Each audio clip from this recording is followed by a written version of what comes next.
kaibigan, dahil nga po Feb-E, Big Month na ipinaalala sa atin ni Angelo Redaha, sa lahat po ng natitirang linggo ng ating February, ay magkakaroon tayo ng portion na kwentong pag-ibig. Aha!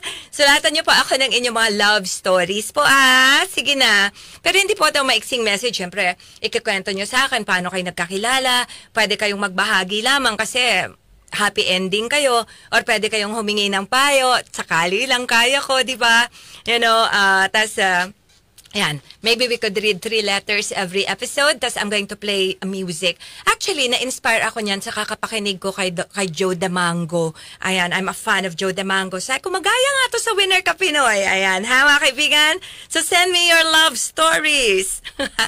Where do I begin to tell the story of how great a love can be?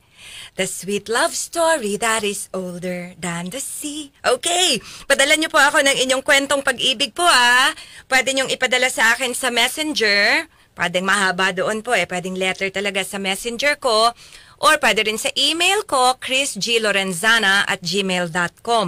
Or pwede rin niyo po akong i-text. Pwede rin pong i-text, hati-hatiin niyo na lang yung letter niyo. Tapos ayusin ko na lang po pag natanggap ko na. Ayan, so kwentong pag-ibig for the rest of the Feb-ibig month. Ayan po, excited ako marinig ang inyong mga kwento.